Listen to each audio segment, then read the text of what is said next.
द्विगुणन के उपरांत दो स्ट्रैंड में एक पुराना होता है, दो स्ट्रैंड में एक पुराना होता है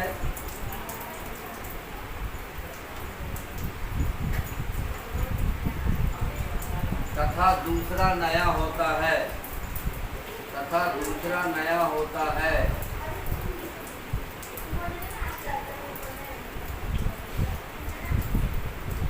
जिसके संश्लेषण के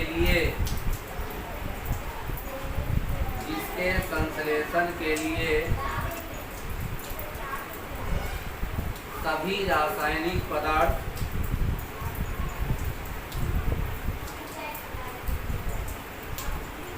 रासायनिक पदार्थ यथा शर्करा फॉस्फेट, नाइट्रोजनी बेस, शर्करा फॉस्फेट नाइट्रोजनी बेस तथा हाइड्रोजन परमाणु कोशिका द्रव्य से प्राप्त किए जाते हैं, कोशिका द्रव्य से प्राप्त किए जाते हैं।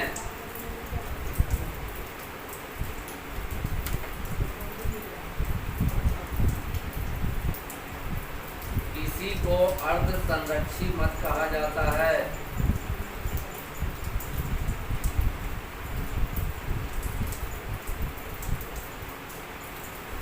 इसी को अर्ध संरक्षी मत कहा जाता है।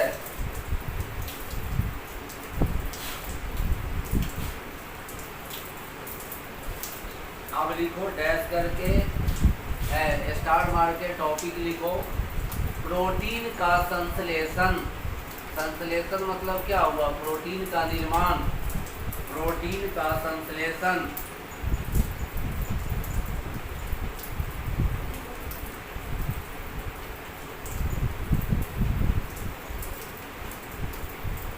और डैश करके लिखो जीवन संबंधी आवश्यक कार्यों के संपादन के लिए, जीवन संबंधी आवश्यक कार्यों के संपादन के लिए,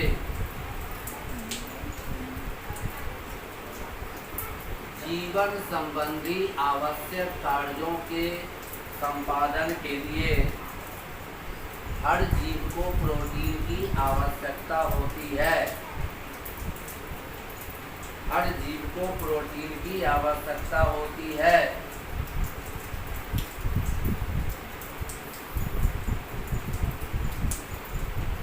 हर जीव को प्रोटीन की आवश्यकता होती है। इसके अतिरिक्त सभी जैविक क्रियाओं,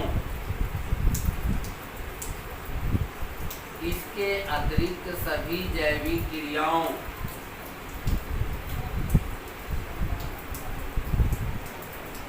में एंजाइम की भूमिका,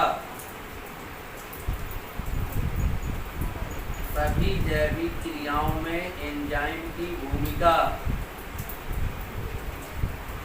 उत्प्रेरक की तरह होती है, उत्प्रेरक की तरह होती है। जो प्रोटीन के जटिल रूप होते हैं, जो प्रोटीन के जटिल रूप होते हैं, जो प्रोटीन के जटिल रूप होते हैं, या 20 प्रकार के एमिनो अम्लों, या 20 प्रकार के एमिनो अम्लों से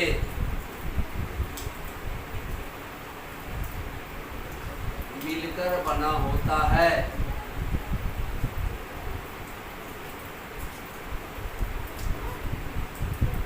दो एमिनो अम्लों के बीच,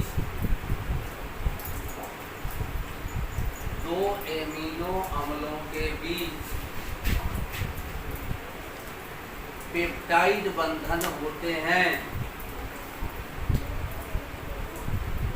पेप्टाइड बंधन होते हैं।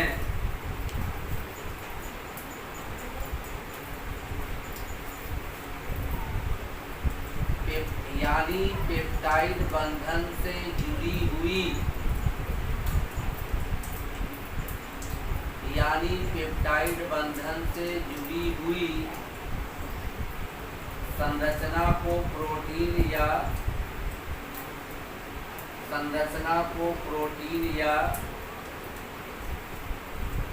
पॉलीपेप्टाइड श्रृंखला कहते हैं।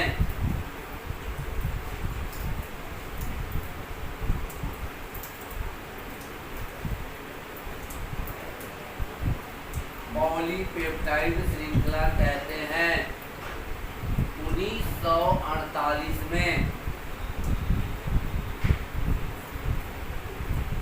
बीडल एवं टैटम, ये भी इम्पोर्टेंट बात है, बीडल एवं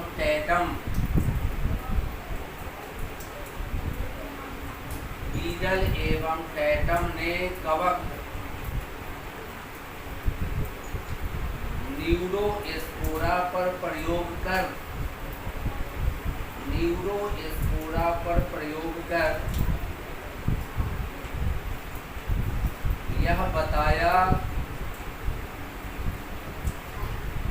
यह बताया कि एक एंजाइम के संश्लेषण के लिए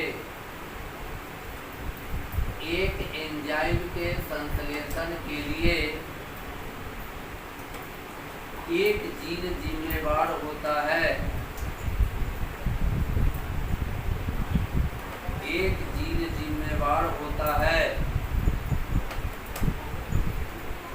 इसी परिकल्पना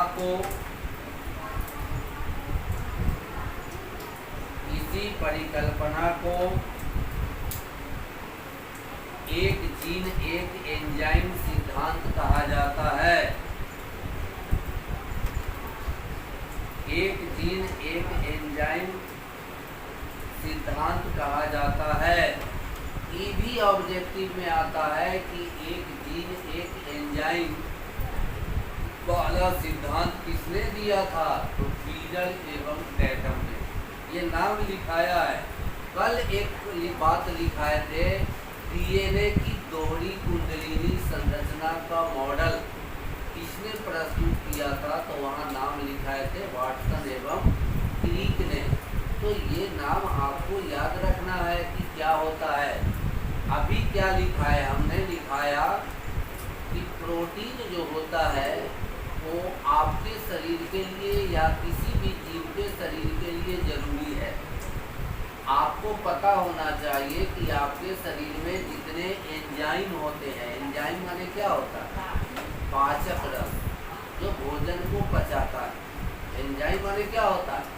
पाचक रस, जो भोजन को पचाता है। हार्मोन, ये भी आपके शरीर में निकलते हैं। इस सब का जब देखा गया, जांच किया गया कि इसमें है क्या, तो पाया गया कि इसमें तो प्रोटीन है। ये तो प्रोटीन से बने हुए चीज़।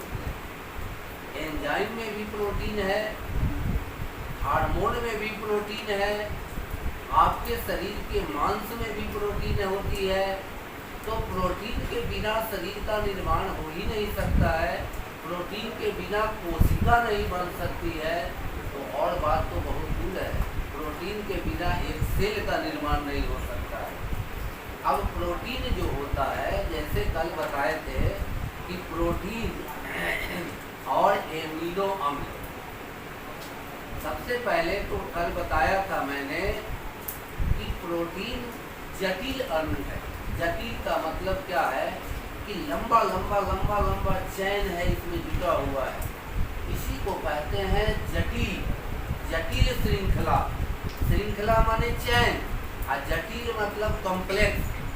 जैसे मकान की दीवार बनाने में ईंट से ईंट को जोड़ना पड़ता है तो दीवार खड़ा होता है ना। ठीक उसी तरह की बात है कि शरीर के अंदर जो प्रोटीन बनते हैं वो एमिनो अम्ल के जुटने से बनते हैं। एमिनो अम्ल 20 प्रकार का होता है और प्रोटीन भी शरीर में 20 प्रकार का होता है। कुछ प्रोटीन तो हम लोग भोजन से ले लेते हैं, खाते रहते हैं। मीट, मछली, अंडा, मांस, दाल, सोयाबीन, इस सबसे हमारे शरीर को प्रोटीन मिलता है। लेकिन जिस प्रोटीन की जरूरत डीएनए को होती है जीन बनाने के लिए, वो प्रोटीन हम लोग अपने वृद्धि करती है कोशिकाएं, और डीएनए के अनुसार कोशिकाएं प्रोटीन बनाती है राइबोसोम खंड, तो उसको कहा जाता है आवश्यक एमिनो अम्ल। ये 20 प्रकार के जब एमिनो अम्ल हैं, अब मान लीजिए कि लंबी श्रृंखला, तो लंबी श्रृंखला का मतलब है कि सब एमिनो अम्ल क्रम से जुटा हुआ है, क्रम से मतलब सीरियली जुटा हुआ है, इसी को हम लोग कहते हैं लंबी श्रृंखला, जटिल संरचना।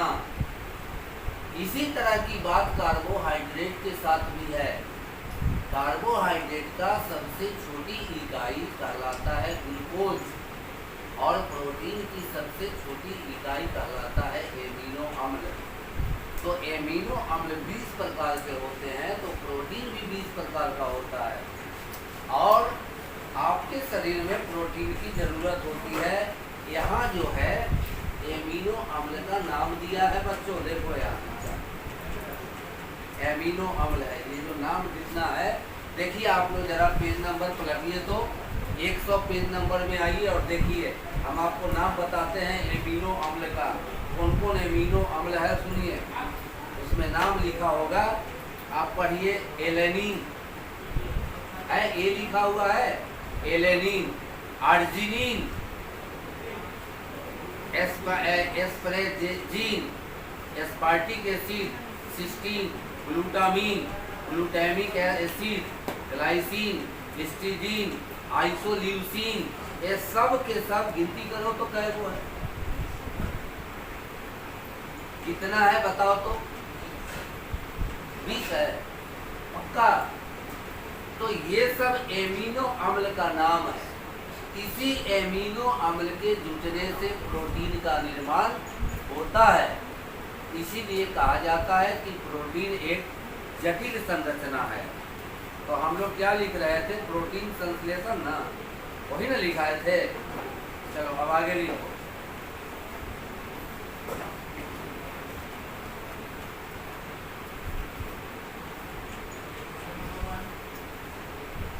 प्रोटीन संश्लेषण के लिए न्यूक्लिक अम्लों से, प्रोटीन संश्लेषण के लिए न्यूक्लिक अम्लों से आनुवांशिक सूचनाएं, आनुवांशिक सूचनाएं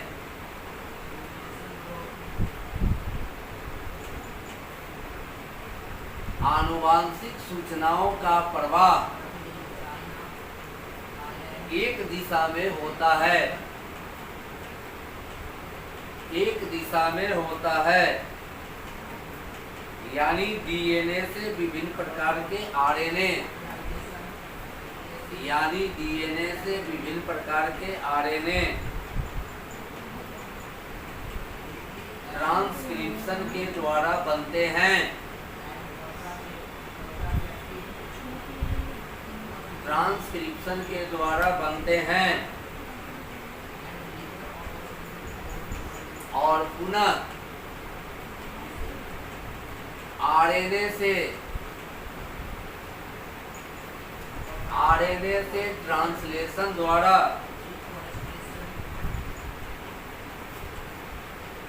प्रोटीन का संश्लेषण होता है।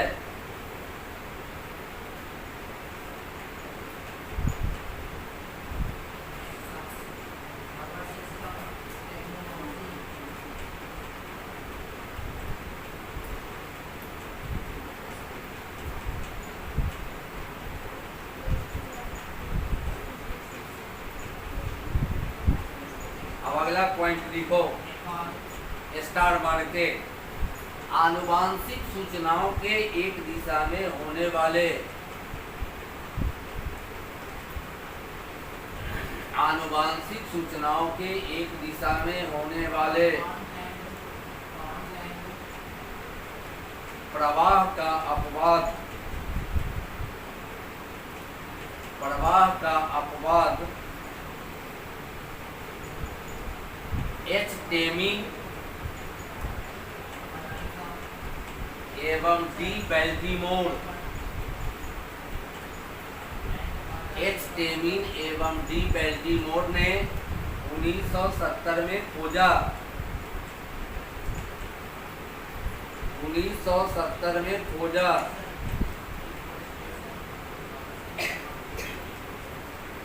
1970 में खोजा। इन लोगों के अनुसार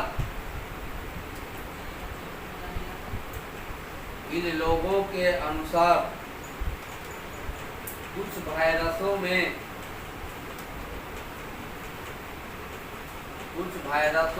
ट्रांसक्रिप्शन की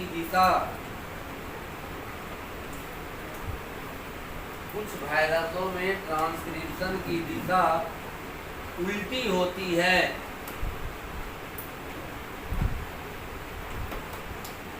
जिसे रिवर्स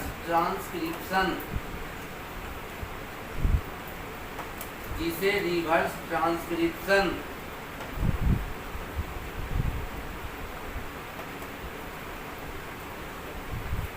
कहा जाता है।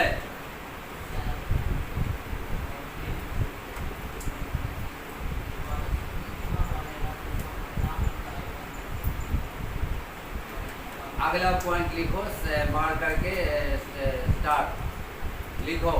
सैद्धांतिक आधार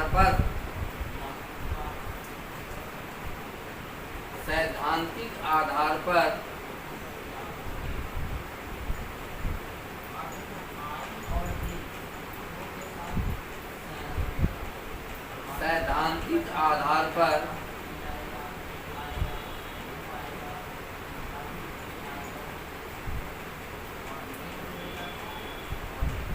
वैज्ञानिकों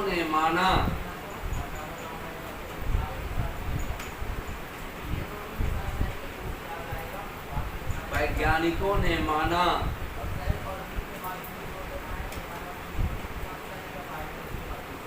कि एक एमिनो अम्ल के लिए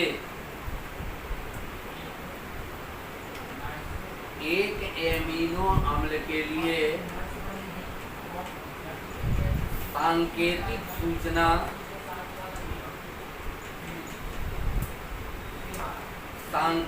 सूचना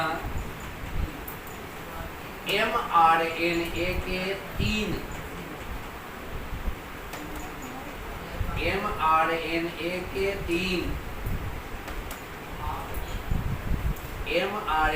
के 3 नाइट्रोजनी बेस के समूह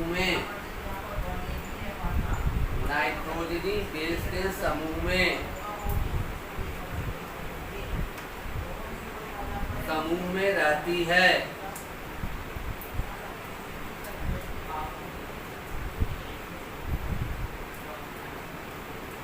इस प्रकार 20 एमिनो अम्ल के लिए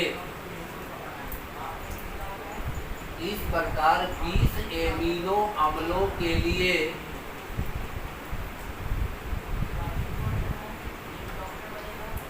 64 कोडॉन होते हैं। 64 कोडॉन होते हैं, जिन्हें आनुवांशिक कोड कहा जाता है।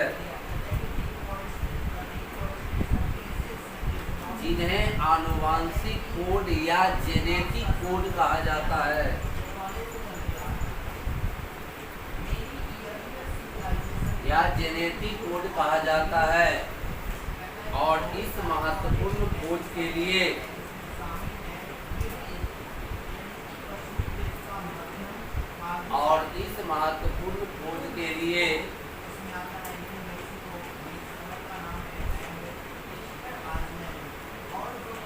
नीरेनबर्ग,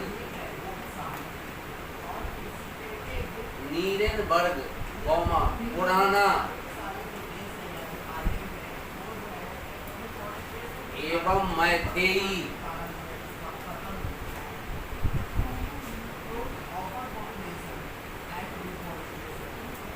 के प्रयोगों को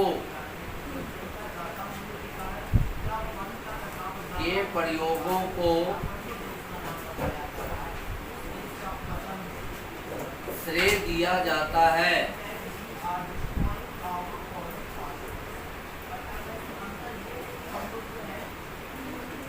अच्छा, अब यहाँ पर किताब में देखिए तो पेज नंबर 100 में जो बात लिखाया गया है उसको सुनो।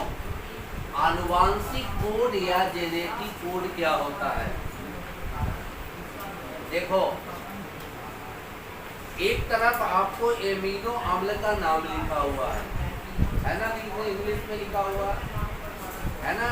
20 को एमिनो अम्ल एक लाइन से है ना लिखा हुआ। उसके बगल में एक दूसरा कॉलम बना हुआ है। उस कॉलम में आप देखिए ध्यान से, यू यू यू लिखा हुआ है सबसे ऊपर में। मतलब क्या हुआ? यू माने क्या हुआ?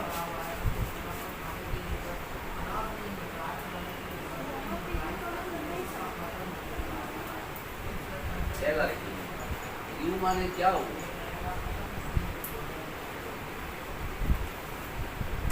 यू का मतलब हुआ यूरेसिल। नाइट्रोजन बेस है काय हुआ है नाइट्रोजन बेस? नाइट्रोजन बेस है 20 को।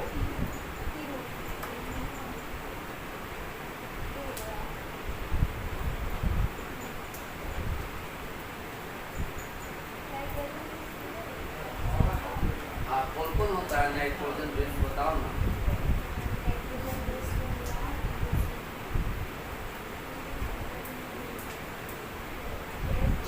डीएनए में बताए हैं नाइट्रोजन बेस।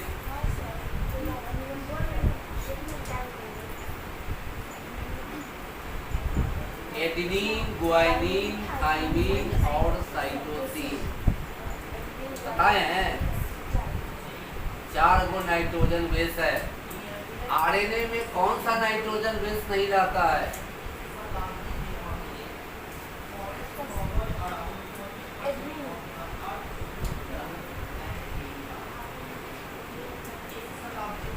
आरएनए में कौन सा एक नाइट्रोजन बेस नहीं है?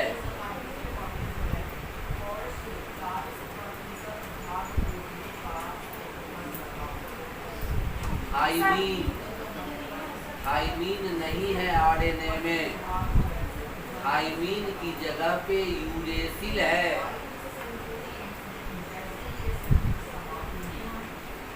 उसी यूरेसिल को यू से लिख रहा है। ए का मतलब एडेनिन है, जी का मतलब गुआनिन है, लेकिन इसमें टी कहीं नहीं मिलेगा क्योंकि ये आरएनए है का है।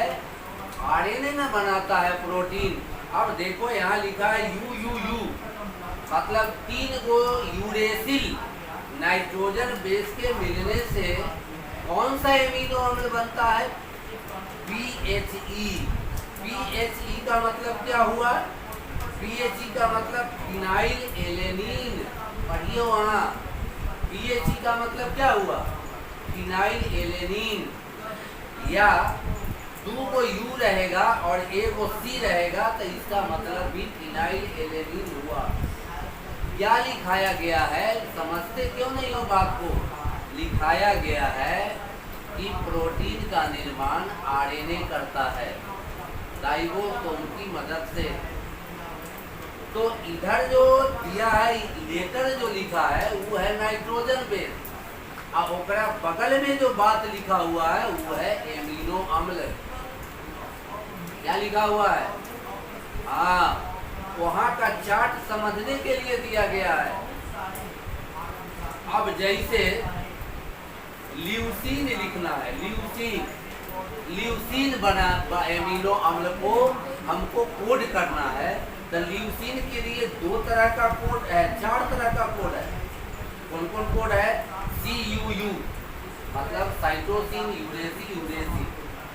दूसरा कोड है CUC मतलब साइटोसिन यूरेसिल साइटोसिन। तीसरा कोड है CUA मतलब साइटोसिन यूरेसिल और एडेनिन। फिर एगो है CUG मतलब साइटोसिन यूरेसिल और गुआनिन। ये 4 कोड हो गए। इसके लिए एक एमिनो अम्ल के लिए वो एमिनो अम्ल कौन सा है? ल्यूसीन। तो इस तरह से ये चार्ट में सब बता दिया गया है कि कौन सा एमिनो अम्ल के लिए कौन से कोड होते हैं। समझ गए बात को? यही बात तुम लोगों को नहीं समझ में आती है, इसके कारण तुम लोगों को दिक्कत होता है। वही बात हम अभी समझाए हैं कि 20 प्रकार के एमिनो अम्ल होते हैं और प्रोटीन में ये एमिनो अम्ल सजे रहते हैं, लगे रहते हैं, एक दूसरे से सिक्कड़ के तरह जुटे रहते हैं। और इस सिक्कड़ में जो है वही रहता है नाइट्रोजन बेस। वहाँ नाम नहीं लिखा होता है, वहाँ कोड कोड रहता है। कोड से पकड़ा जाता है कि कौन सा प्रोटीन है, ये कौन सा एमिनो अम्ल जुटा इसमें। उसी को हम लोग कहते हैं आनुवांशिक कोड, उसी को हम लोग कहते हैं जेनेटिक कोड। आया समझ में? चलो अगला लाइन लिखो। हम तो बहुत बात छांट रहे हैं इसमें से, हमको जो जरूरी बुझाता है एग्जाम के ख्याल से वही बात दिखाते हैं बस।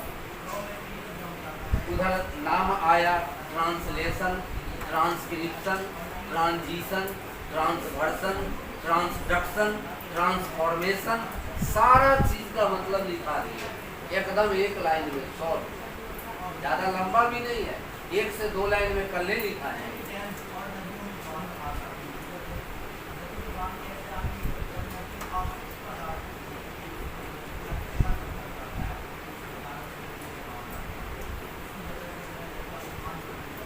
चलो आगे लिखो।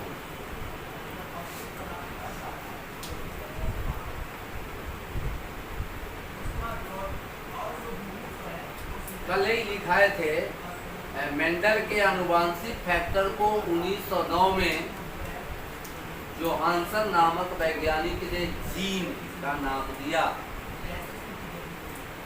इस बात का मतलब ये है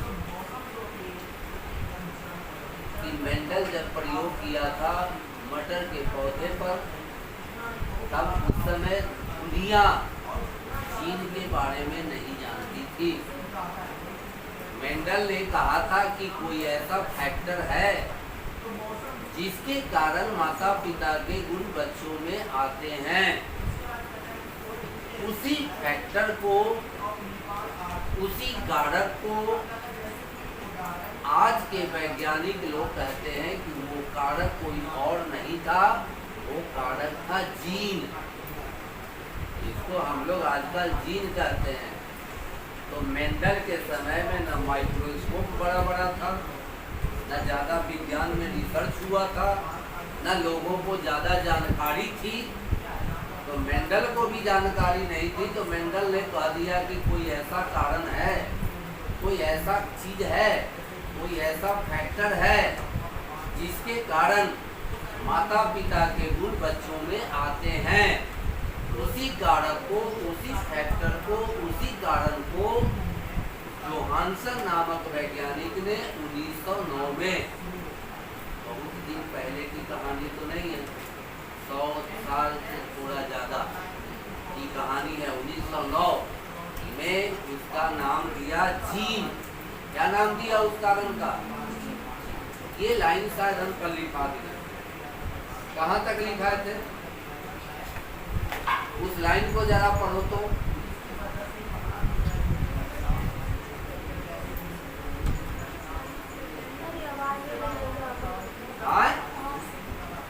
आवाज अब तक यह हॉर्न टंगा हुआ है। हाँ, उसको थोड़ा जोर से बोलना चाहिए। चलो बोलो तो।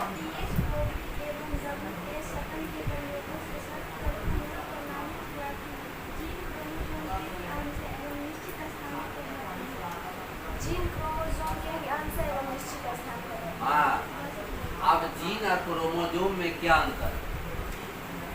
हम जब विज्ञान पढ़ते हैं तो विज्ञान का जानती हो, विज्ञान अक्सर हम लोगों से भी पूछा जाता था, तुम लोगों से भी पूछा जाता होगा।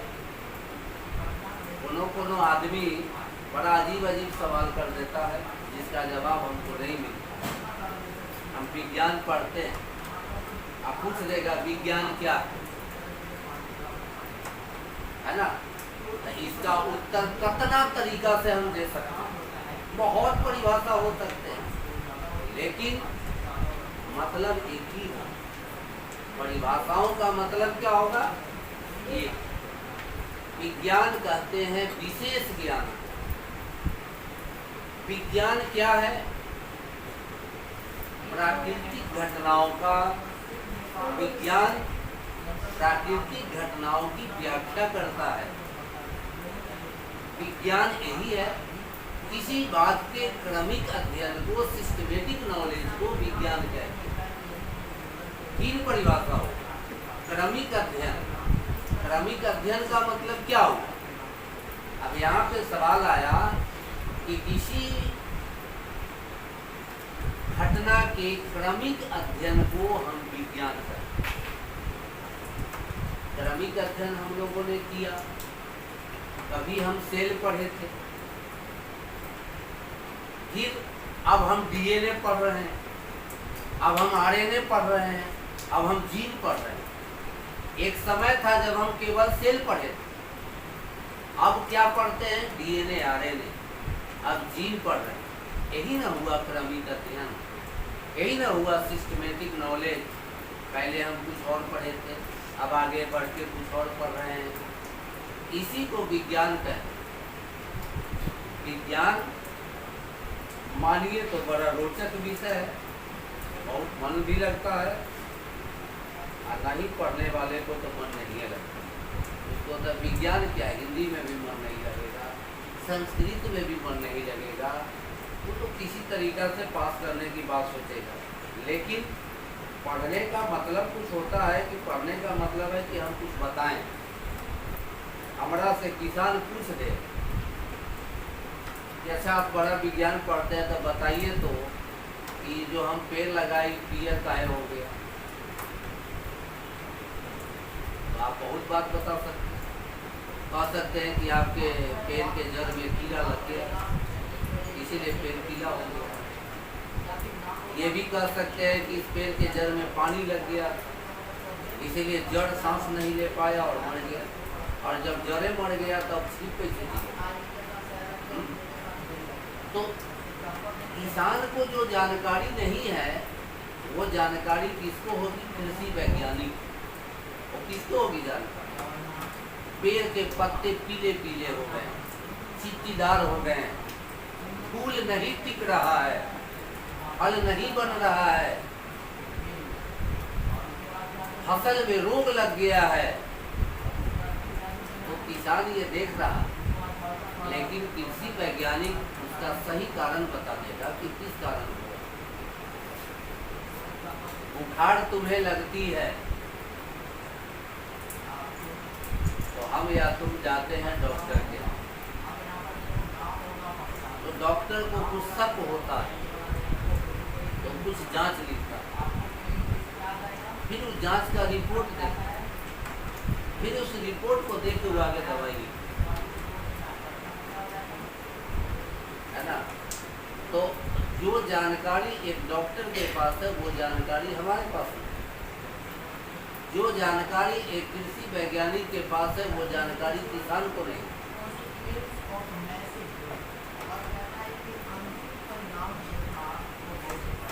तो इस तरह से आदमी को पढ़ना पड़ता है, जानना पड़ा। हाँ, लेकिन वहाँ तक पहुँचने का मार्ग भी तो है, वहाँ तक पहुँचने के रास्ते भी तो हैं, और उस रास्ते से लोग जा ही रहे हैं, बढ़ ही रहे हैं, डॉक्टर, इंजीनियर, प्रोफेसर बन रहे हैं। हमने पूछा अभी एक छोटा सवाल कि जीन और क्रोमोसोम में क्या अंतर होता है, तुम लोगों में से कोई नहीं जवाब दिया।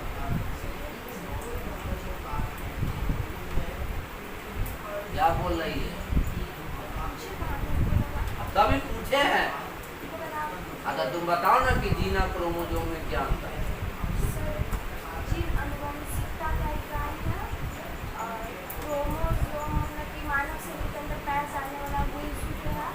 वो जोड़े में पाया जाता है, क्रोमोसोम स्त्री में मतलब कि X46 जोड़ा जो होता है वो स्त्री में XX होता है, उसमें XY होता है। इतना लंबा चौड़ा बहस नहीं। सर डीएनए मतलब कि ये माता पिता के पैतृक गुण और लक्षण को मतलब कि बच्चों में दिखाता है, और क्रोमोसोम है जो उसके स्त्री या पुरुष होने का मतलब ये बात बोली उतना विस्तार में बोल दिए, उतना विस्तार में जाना नहीं है। हम दो अंतर बता देखो कितना शॉर्ट अंतर। पहला अंतर कि कोशिकाओं में क्रोमोसोम की संख्या निश्चित होती है, जबकि जीन की संख्या बहुत ज्यादा होती है। कोशिका में 46 क्रोमोसोम होंगे, पक्का बात है। 47 नहीं होगा और 45 भी नहीं होगा, लेकिन कोशिका में क्रोमोसोम पर जीन की संख्या 20 से 25 हजार होगी। कितना होगी बोलो? ये अंतर है कि नहीं? अंतर ये है कि नहीं है? दूसरा अंतर, जीन भी जोड़ा में रहता है हमेशा पेयर में, और क्रोमोसोम भी पेयर में। बहुत थोड़ा अंतर है दोनों में, कोई ज्यादा अंतर नहीं है। आज सारी बात कहाँ है? न्यूक्लियस के अंदर। ये तो कोशिका धर्म की बात नहीं, ये तो न्यूक्लियस के अंदर की बात। वही जीन कैसे बनते हैं, वही डीएनए कैसे बनता है, यही पढ़ाई है ये चैप्टर में। कितना तरह का प्रोसेस है। हम अभी क्या जानते हैं? हम ये जाने कि प्रोटीन का निर्माण आरएनए की मदद से होता है, राइबोसोम के द्वारा बनाता है राइबोसोम। लेकिन उसके बनाने में जो मेन भूमिका होती है हेल्पर की, वो जैसे हलवाई, और ऐसे समझो हलवाई हमको बनवाना है जिलेबी, तो जिलेबी का मटेरियल हम ला के देंगे तो हलवाई बैठ के क्या करेगा? हाँ, तो जो हम हुए वो हो गया आरएनए, और जो हलवाई हुआ वो हो गया राइबोसोम। अब इतना क्लियर तो हम लोग को भी नहीं बताया। लोग भी जब पढ़ रहे थे तो इतना क्लियर हो के इनसे उदाहरण तो नहीं बताता, लेकिन हम बताते हैं ताकि तुम्हें पढ़ने में या समझने में कोई दिक्कत न रहे। देखो, पढ़ना तो तुम्हीं को पड़ेगा। अपनी असफलता के लिए हम किसी को दोष नहीं देंगे। जो आदमी ये सोचता है कॉलेज में पढ़ाई नहीं हुआ, कोचिंग में पढ़ाई नहीं हुआ, तो हम कैसे पढ़ ही हुआ? अपनी गलती दूसरे के माथे डाल देना, ये सबसे जिंदगी में काम नहीं चलेगा। स्कूल पढ़ावे या ना पढ़ावे, कोचिंग में पढ़ाई हो चाहे नहीं हो, हमारी जो ड्यूटी है, अगर हम इतना ईमानदारी से घर पे बैठ के भी पढ़ेंगे तो उम्मीद है कि हम 60% खुद कवर कर लेंगे। चलो आज के लिए यहीं तक रखते हैं। अभी इसमें 2 दिन और लिखाना है, लिखाना भी है, समझाना भी है। बताओ, 1 जीन 1 एंजाइम सिद्धांत किसने दिया?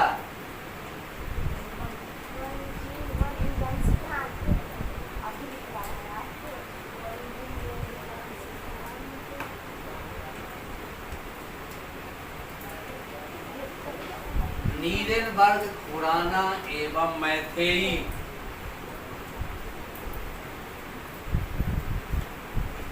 है लिखा हुआ। तो हम लोग अपनी तरफ से सब लिखा दिए। अब तुमको याद होना ना होना ये तुम पर निर्भर करता है, तुम्हारी तैयारी पे निर्भर करता है। ले जाओ लड़की किताब, जाने दो। अब कल हम लोग फिर इस पर, नहीं कल नहीं, अब मंडे के दिन, अभी 2 दिन और दिखाएंगे, 2 दिन और समझाएंगे, उसके बाद आएंगे जैव विकास। तो अति पढ़ा दिए तो आप आए। रिकॉर्डिंग चल रहा है, रिकॉर्डिंग चल रहा है, क्लास खत्म। शुरू हो गया। हाँ सर हो रे बैठ। सर मिला कि जिंक इलेक्ट्रोड 0.01 MZnSO4 के विलयन में डुबा दिया गया है। इस अर्ध सेल का विभव 25 डिग्री सी पर क्या होगा, जबकि E0 बराबर -0.765 वोल्ट हुआ। आपके 3 था ना, 3 की जगह पर ये 5 लिखी है। सर आपको सांद्रण मिला हुआ है 0.01 और E0 सेल मिला हुआ है -0.75 वोल्ट। उसके तो सर कहा है कि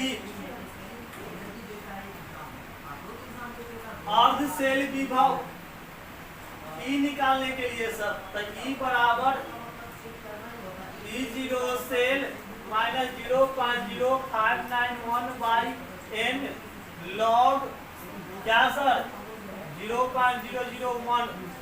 क्यों सर, तो ना हम एकल सांद्रण दिया हुआ है ना, दोनों सांद्रण नहीं है, तो हम इसको क्या करें, एनोड बटा कैथोड, एनोड का सांद्रण बटा कैथोड का सांद्रण। तो एनोड के सांद्रण को स्थिर मान लीजिए, 1 मान लीजिए, और जो सांद्रण जो है उसका इस्तेमाल मीनिंग क्या -0.75 घटाओ 0.0591 बाई n2 Zn4 है ना सर, तो Zn डायपोजिटिव में टूटेगा, तो n का मान 2 और log 10 के पावर -2 होगा सर, कि 2 होगा रे। इसको क्या लिखोगे, 10 का पावर 2 होगा। सर आप कॉपी में सुधार लेना हो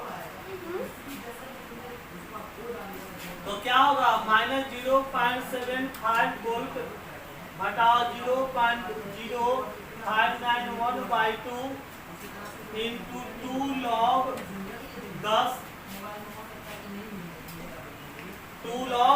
10 अरे सुन सर, आपको तो बटा में ना लिए थे, बटा में लिखे थे, थोड़ा रुक जा। अब सर -0.765 घटाओ 0.0591 इंटू 2 बटा 2 से 2 कट जाएगा, और सर आगे का प्रोसेस तो आपको लोगे ना, 2 से 2 कट गया तो जुड़ में करेगा ना सर।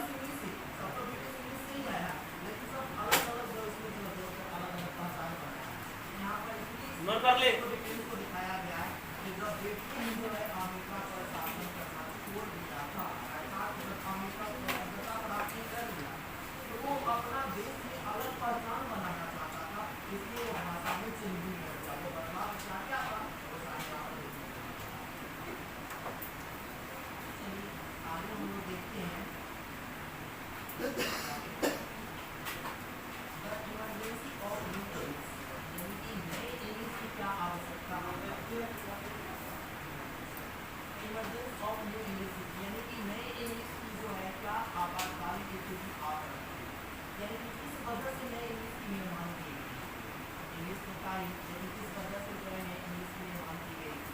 अरे आप क्वेश्चन गलत लिखी हो रे। क्वेश्चन में बुक के एग्जांपल का ना क्वेश्चन है, और सर किताब के एग्जांपल का ना क्वेश्चन है आपका।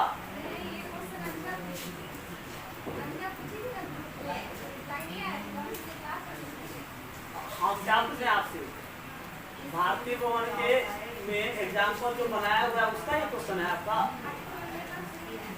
तो सर भारतीय भवन में हुक में क्वेश्चन मिला है, तो आपका ये मान पॉजिटिव में है।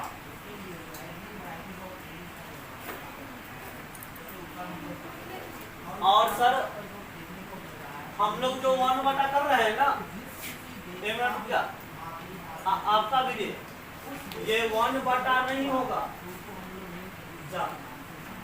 0.01 लेता है, 10 के पावर -2 लेगा, -2 इंटू ये होगा।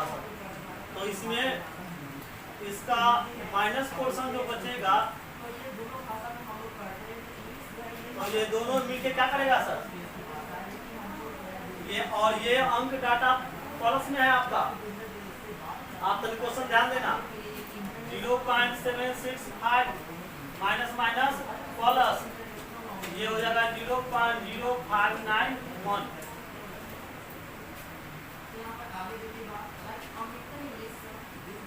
आप चिन्ह छोड़ दियो, आप बड़े यही नोट कर लेना, आपका भी सोल्यूशन यही है।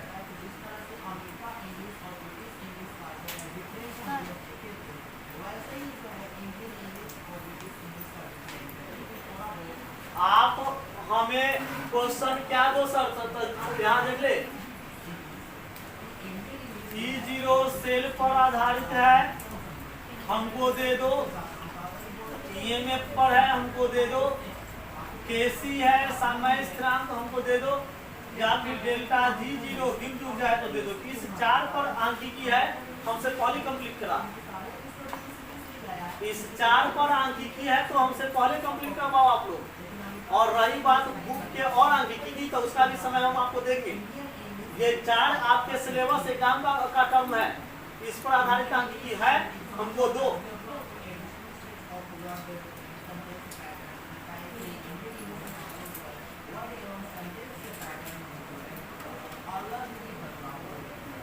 जल्दी कर, टाइम टेकिंग नहीं ले रहा है।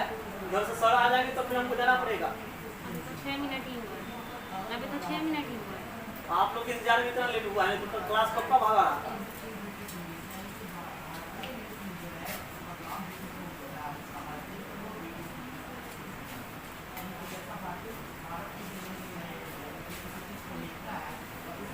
मिटा दे हो,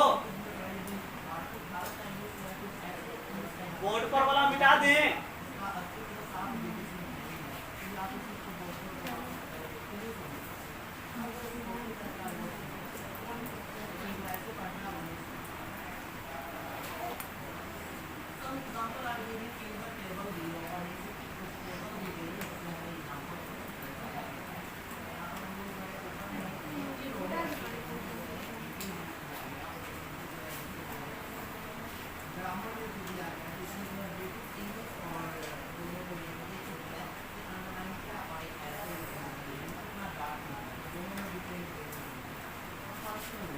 हाँ सर, हमें मिला है PPT solid Br2 Br negative 0.010 m लवण सेतु है sir H plus 0.030 m H2 एक बार दाब दे दिया है और पीटी सॉलिड। यही है सर, क्वेश्चन यही है। और तब कह दिया है कि EMF ज्ञात करें। सेल ये है तो सर ये उत्प्रेरक है, इसकी हमें आंकिकी में कोई जरूरत है क्या? मॉडलिंग किए थे, नोट कॉपी में कहीं मॉडलिंग क्या हुआ होगा तो हम बोले थे ना कि क्या रहेगा, उत्प्रेरक। और EMF निकालने में सर इसकी कोई भूमिका है क्या? नहीं। मीनिंग ये दाब और ये उत्प्रेरक, इसकी भी कोई भूमिका नहीं है। उत्प्रेरक और ये क्या है सर, इसकी भी कोई भूमिका नहीं है आंकिकी के सूत्र में। अब दाया साइड कैथोड,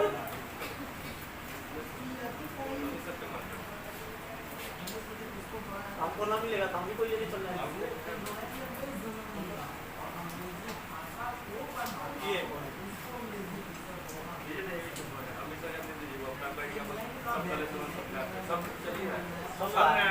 थोड़ा देर में सब सीख जाएंगे। हमारे ग्राफ पर दीजिएगा तो हम ग्राफ करके ऐसे करेंगे। अब नया मार्कर मेरा है, जिसमें नाम लिखा हुआ नहीं है, लेकर कोई और चल जाता है तो हम कोई और लेकर चल जाते हैं।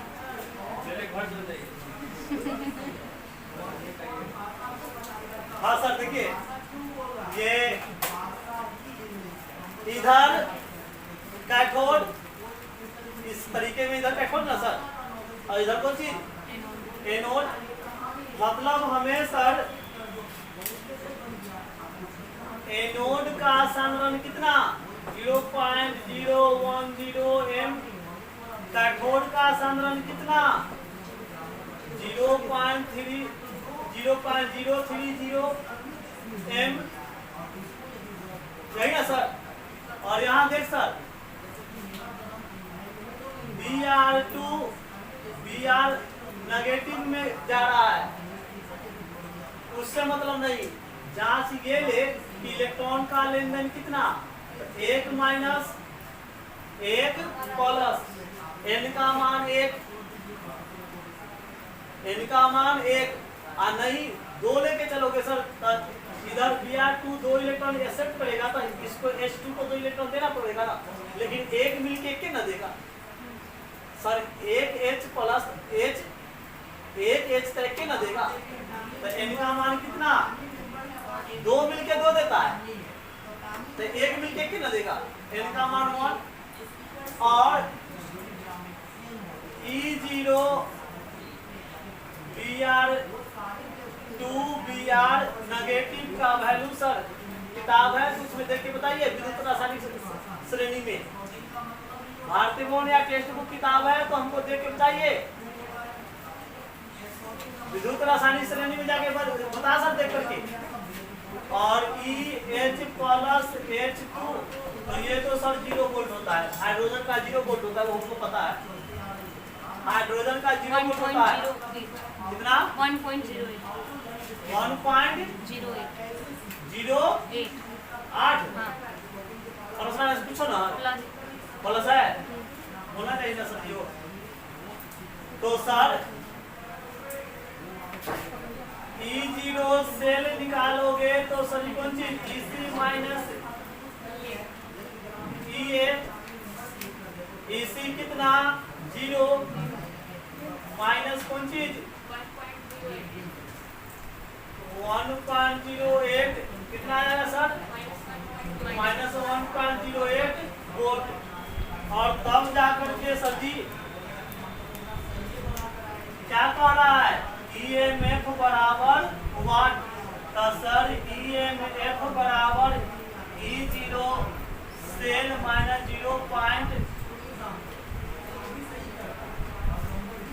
0.0591 बाई n तक सेट कर दो ना सर सूत्र पर, यही ना हो सर, सूत्र पर डाटा सेट करोगे तो यही ना आएगा। और ये क्या आ जाएगा सर एनोड बटा कैथोड, तो एनोड कितना 0.010, कैथोड कितना 0.030। गुना भाग कर सकोगे आप लोग हाँ log 1/3 तो कितना आएगा, स्टेप बराबर है ना सर, वहाँ पे लॉग शीट होगा सो हाँ सर। आप कर लोगे ना आप लोग नोट कर।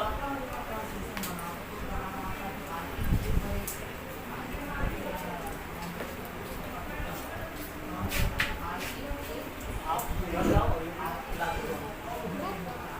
उधर से ना हमारा इशारा है तो गर्दन में फंस जाए।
अभी जो आपका ये रूम का टेम्परेचर कितना है, औसतन 25 डिग्री से। तो इस पर यदि कोई टेस्ट होगा तो स्वाभाविक है कि उससे भी होगा, टेम्परेचर से भी मतलब।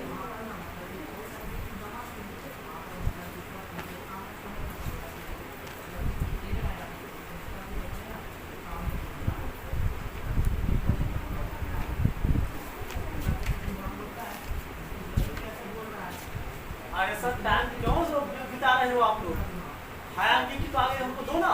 ये वाला 7 नंबर।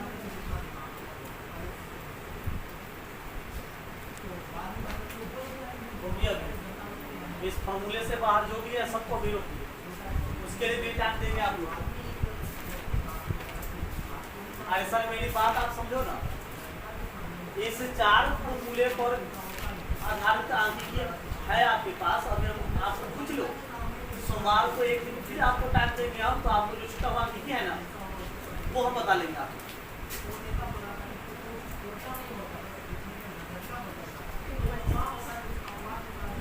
इनका माल नहीं पता चल रहा है।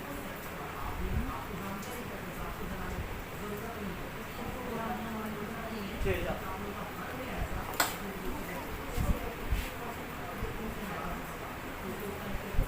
मिटा दे सर, हो मिटा दे ना।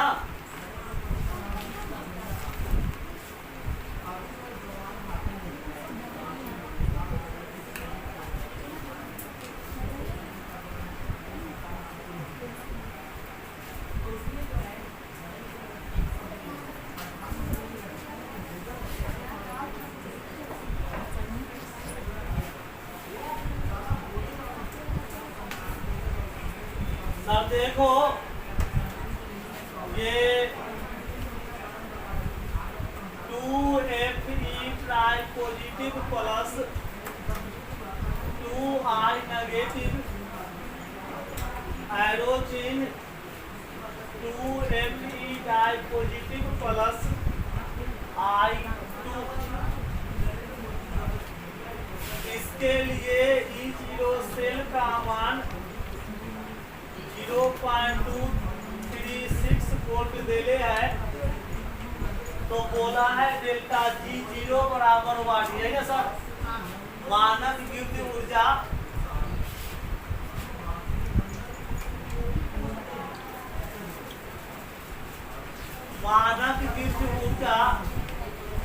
डेल्टा G0 बराबर वाट पूछता है। आप में विद्यार्थी का कहना होगा कि सर n का मान पता नहीं चलता है। सर E0 सेल देले है तो n का मान चाहिए, आगे बन जाएगा। आपका कहना होगा कि सर n का मान पता नहीं चलता है, तो सर n का मान पता नहीं चलता है तो हिसाब बैठाइए। 2 ट्राई पॉजिटिव 3 दूना 6 इलेक्ट्रॉन, 3 दूना 6 इलेक्ट्रॉन इसका गया है। एक मिलके 3 इलेक्ट्रॉन दिया है तो 2 मिलके 6 इलेक्ट्रॉन देगा। ये कितना दिया है? 2 गुना में है और यहाँ 1 नेगेटिव है, तो इसका ये I ये छोड़ के I2 में मतलब ना मीनिंग है कि इलेक्ट्रॉन छोड़ा है, नेगेटिव है सर। नेगेटिव से किसमें चला गया? उदासीन में, उदासीन में चला गया ना, मतलब इलेक्ट्रॉन छोड़ दिया। तो सर छोड़ा कितना? 2 और Fe को जरूरत कितना का था? 6 का, तो 2 माइनस हुआ तो देख सकते 2 2 4 2 2 4, अर्थात यहाँ एनोड पोर्शन ये है। n का मान दो, एक I मिलकर के 1 देगा, 2 I मिलकर के 2 देगा। यहाँ पर Fe 3 दूना 6 पॉजिटिव है, इसको 2 इलेक्ट्रॉन मिला, एक्सेप्ट किया ना सर, तब किसमें गया? 2 दूना, तो सर 2 मिलके 2 इलेक्ट्रॉन लिया, 1 मिलके कितना लिया? सर 2 मिलके 2 ना, I2 2 इलेक्ट्रॉन छोड़ दो, तब 2I है ना सर, तो एक आई नेगेटिव एक इलेक्ट्रॉन छोड़ेगा तो 2 मिलकर के 2 छोड़ेगा। ये 2 एक ही ट्राई पॉजिटिव है तो 2 है ना सर, और 2 मिलके 2 को लिया, एगो को कितना मिला? 1। सर 2 मिलके 2 लिया तो 1 को कितना मिला? 1। यानी n का मान 1। तो डेल्टा G0 बराबर minus n f E0 cell ±1 गुना 1 96,500 गुना क्या सर 0.236 वोल्ट। आपको आपका आंसर हो जाएगा।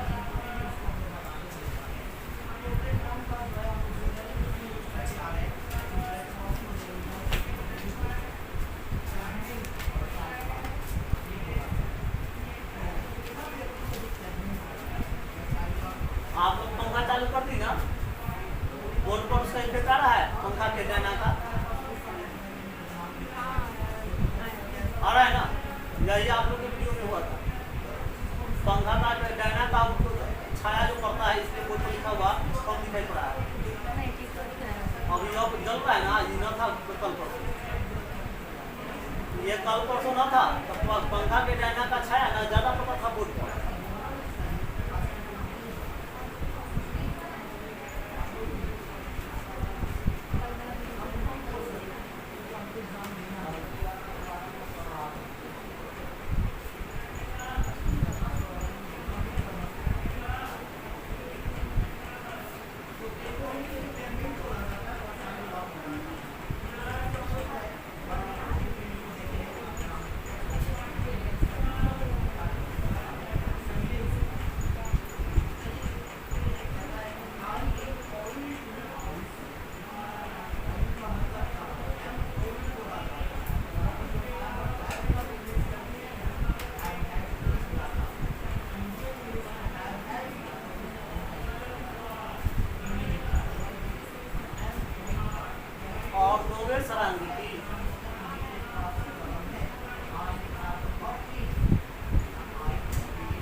गैल्वेनिक सेल पर वाला 4 और ठीक सब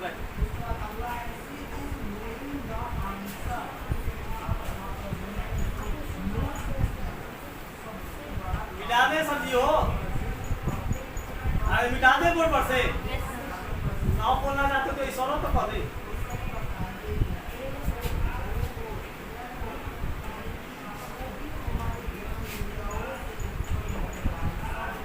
हाँ सर हो, ये भारतीय भवन के अभ्यास में गैल्वेनिक सेल पर आधारित क्वेश्चन है। क्वेश्चन नंबर 4 कहता है मानक इलेक्ट्रोड विभव की गणना करें। मानक इलेक्ट्रोड विभव की गणना करें। दे दिया है सेल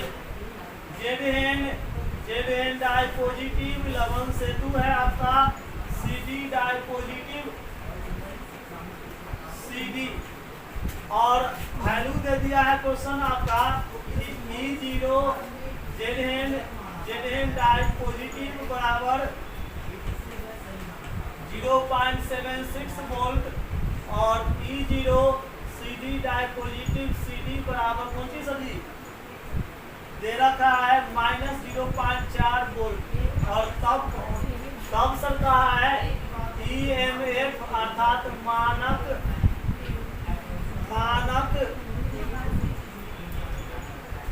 विद्युत वाहक बल। EMF मानक विद्युत वाहक बल। आप क्वेश्चन में देखो पल्लवी, E0 से लिख रहे हैं ना ब्रैकेट में, मतलब ये कि हमें E0 सेल बराबर ही वाट चाहिए। क्यों सर? अब कहे सर मानक विद्युत वाहक बल EMF का सूत्र था E0 सेल बराबर 0.0591 बाई n log k तो एनोड बटा कैथोड हम लिखते हैं। तो सर वो सूत्र कब, जब एनोड और कैथोड का संगम दिया हुआ रहे तब हमें यहाँ संगम मिला है क्या? ना। फिर से समझ ले बात को। ईएमएफ निकालना नॉर्ड्स समीकरण से कब, नॉर्ड्स समीकरण से ईएमएफ कब निकलेगा? जब एनोड और कैथोड का संगम चाहिए तब, या दोनों में से कोई एक चाहिए तो भी निकल जाएगा। ये दो क्वेश्चन हम बताए ना सर, अभी वो एक क्वेश्चन करना था फिर भी निकला था ना।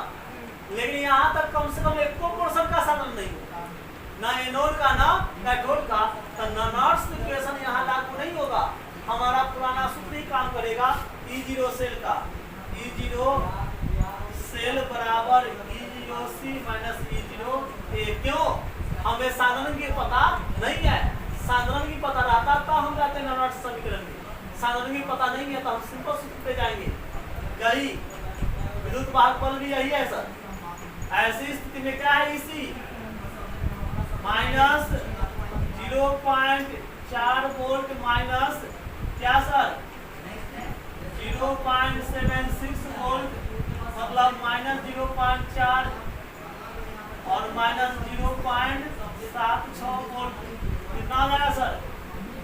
1.16 वोल्ट।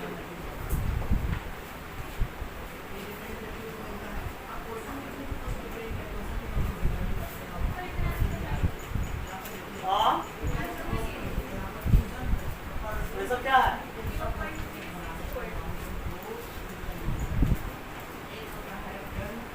तो सर जी ऐसा विद्युत रासायनिक श्रेणी में जाके देखो तो इसका मान कोई चिन्ह है क्या वहाँ? बुक में देख सर, बुक में लिस्ट में माइनस है। आई माइनस छोड़ लेते हैं, सभी से मिलेगा सभी। आपके पास किताब है ना सभी को, देख रही हो ना क्वेश्चन, माइनस छोड़ लेगा। हाँ माइनस छोड़ जाएगा तो सर ये सब मिलेगा। लिस्ट में माइनस है पल्लवी, लिस्ट में इसका मान यहाँ माइनस है। एक बार देख लो ना, माइनस है। हाँ माइनस वाली क्वेश्चन में तो यहाँ टेंशन मिलेगा। सुधार लो सर क्वेश्चन में, माइनस यहाँ लगेगा तो माइनस यहाँ आएगा तो ये प्लस हो जाएगा सर। वो आज प्लस आएगा तो सर ये जुड़ने के बजाय 0.36 वोल्ट ऑटोमेटिक जाएगा सर। देख लो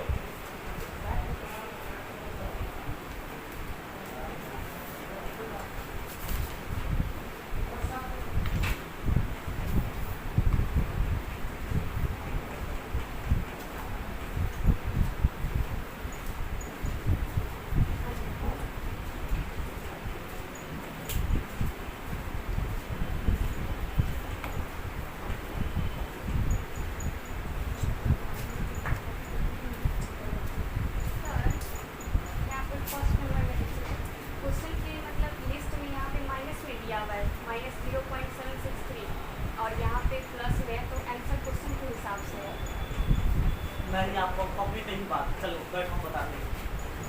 क्वेश्चन के हिसाब से आंसर है सभी सही है, लेकिन उसका लॉजिक है। आप कोई सूत्र पे सेट नहीं कर पाओगे।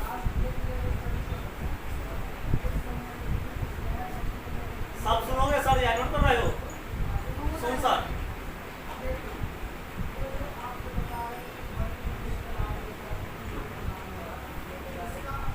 चला हाँ चला, पीछे वो जीती है, नोट कर लेगी तब सुनिए।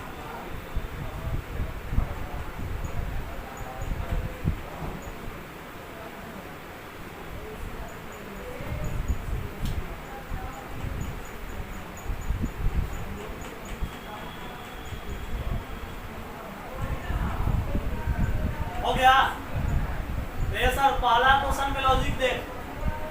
लॉजिक ये है कि Zn जा रहा है Zn डाई पॉजिटिव में और 2 इलेक्ट्रॉन छोड़ रहा है, तो इसका वैल्यू कितना वोल्ट बदल जाए सर? 0.763 माइनस में ना, नहीं प्लस में। Plus 0.763 volt. अब आपका क्वेश्चन कर रहा है कि इधर से इधर के लिए मान कितना है, कितना है। अब सर इलेक्ट्रॉन चेंज नहीं कर रहा है, रिएक्शन उल्टा। Zn डाई पॉजिटिव 2 इलेक्ट्रॉन लेकर के Zn में जाता है, यही कहा है वो। इसके लिए क्या होगा? तो सर धातु बदला क्या? प्रोसेस बदला है। धातु ना बदल के क्या बदला है सर? प्रोसेस बदला है। यहाँ ऑक्सीकरण हो रहा है, ये क्या हो रहा है सर? ऑक्सीकरण हो रहा है, और यहाँ क्या हो रहा है? अवकरण। तो जब धातु नहीं बदला है, प्रोसेस बदला है सर, तो चिन्ह बदलेगा ना कि अंक मान बदलेगा? चिन्ह बदलेगा, अंक मान नहीं बदलेगा। तो जो प्लस में है अब वही अंक किस में आएगा? माइनस में आएगा। इतना ही छोटा लॉजिक है पहला क्वेश्चन। धातु नहीं बदला, प्रोसेस बदला है, तो चिन्ह बदलेंगे, अंक मान नहीं बदलेगा। मीनिंग है कि अभी आप लोग के पास और क्वेश्चन है इस पर, और है ना? तो ठीक है सर, हमको भी एतराज नहीं है। इस 4 फॉर्मूले पर यदि आपके पास और आंगिकी है तो कल का क्लास आप ही का, आप पूछ लो। इस 4 फॉर्मूले से बाहर अभी न जाना। पहला मकसद हम लोग का होता है एग्जाम कवर करना। तो पहले ये कर ले, उसके बाद किताब में और आंगिकी है ना, और फॉर्मूला पर हम वो देखेंगे। लेकिन पहले ये 4 फॉर्मूला पर कंप्लीट करा हमसे। कल का क्लास इसी पर।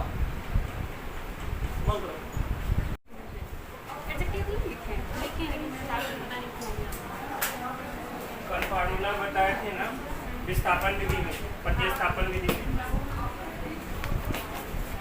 क्वेश्चन भी 2-3 बनाए थे, बनाया वो क्वेश्चन उसमें 7.2 वो तो कंप्लीट हो गया। इसको नहीं मिला वो अलग है, लेकिन जो यहाँ पढ़ी है वो जो नहीं मिला वो अक्सर कर सकते हैं। ठीक है, कल जो बच्चियाँ यहाँ आई थी और पढ़ी है 7.2 में प्रतिस्थापन विधि के बारे में, उसमें हमने क्वेश्चन भी कराया था। तो उस क्वेश्चन उसमें अगर 7.2 करे हो, कोई दिक्कत है तो बोलो, नहीं तो फार्मूला आगे बताओ। बनाया 7.2?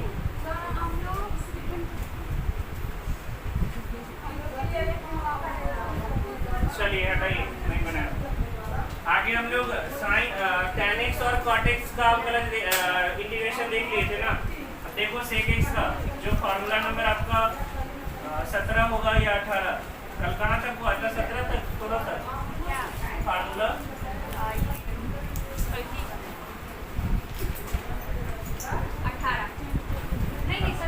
17 cot हो गया था ना।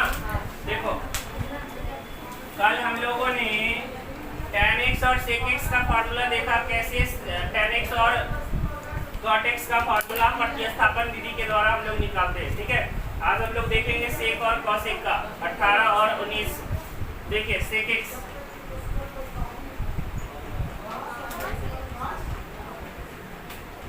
कल हमने प्रतिस्थापन विधि में आपको बताया कि कम से कम 2 पद होंगे और उन 2 पद में एक पद का अवकलज dx के साथ इंटू में होगा। लेकिन यहाँ दिख रहा है सिर्फ सेक है, इसमें तो एक ही पद है। 2 पद है क्या?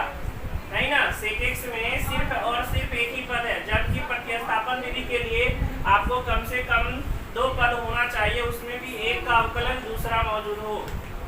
तो सेक और कॉसेक, क्योंकि ये क्वेश्चन नहीं है, ये फार्मूला है, तो इसमें हम लोग थोड़ा सा अपना मन से कुछ लगाएंगे, कुछ गुना करेंगे, भाग करेंगे। ठीक है, तो सेक और कॉसेक दोनों के साथ ऐसा होता है। तो देखिए सेक के साथ क्या करेंगे हम लोग, सेक एक्स के साथ हम लोग इंटू में sec x plus tan x ऊपर भी लगाएंगे और sec x plus tan x नीचे भी लगाएंगे। पहले इतना बताइए, क्या इतना लगाने से कोई फर्क पड़ेगा? नहीं। इतना लगाने से कोई फर्क नहीं पड़ेगा। अब कहोगे सर फायदा क्या है इससे? फायदा क्या है? तो जरा नीचे वाले को डिफरेंशिएट करो तो क्या होगा? सेक एक्स को डिफरेंशिएट करोगे sec x into tan x। Sec x को डिफरेंशिएट करोगे, ध्यान रखना, इंटीग्रेट नहीं, सेक एक्स को डिफरेंशिएट करोगे sec x into tan x, और tan x ना करोगे तो सेक स्क्वायर x। क्या ये चीज ऊपर मौजूद है क्या? क्या ये चीज ऊपर मौजूद है क्या? Sec x into sec x, sec square x और sec x into tan x, sec x into tan x। क्या नीचे का अवकलज ऊपर मौजूद है क्या? और यही तो चाहिए प्रतिस्थापन विधि में कि कम से कम दो पद हो, एक पद का अवकलज dx के साथ इंटू में हो, है ना। तो हम लोग को दिख रहा है कि सर नीचे वाले को d मानने पर उसका अवकलज कौन है? ऊपर वाला। तो हम लोग d किसको मानेंगे? नीचे वाले को, यानी किसको? sec x plus tan x को। उसके बाद t मानने के बाद क्या करते हैं? डिफरेंशिएट करते हैं। क्या हो जाएगा? dt by dx। sec x को करेंगे sec x into tan x और tan x को करेंगे sec स्क्वायर x। इसमें से कॉमन है, क्या कॉमन है? sec x कॉमन है, तो क्या बच जाएगा? sec x plus tan x, sec x plus, और इधर से भेज दिए dx को इंटू का dx। यानी हमें यहाँ ऐसा स्ट्रक्चर बनाना होता है जो क्वेश्चन में होता है, और क्वेश्चन में क्या है? sec x into sec x plus tan x into dx, sec x into sec x plus tan x into dx। ठीक है, अब हम लोग फिर से लिख लेंगे इसको, क्वेश्चन को। क्वेश्चन है sec x into sec x plus tan x by sec x plus tan x into dx। उसके बाद जो जो माने हैं हम लोग उसमें वैल्यू पुट कर देंगे। ऊपर वाला टर्म दिख रहा है, ऊपर वाला क्या? sec x into sec x plus tan x into dx। अच्छा, dx जो बीच में लिखते हो वो असल में इंटू में कहाँ है? ऊपर ही होता है। यहाँ पे जो इंटू में dx लिखते हो बीच में, ये नीचे होता है ऊपर? ऊपर होता है। तो ऊपर आपके पास है sec x into sec x plus tan x into, जिसकी जगह आप क्या रख सकते हो? यहाँ से देख लो, क्या रख सकते हो? dt रख सकते हो।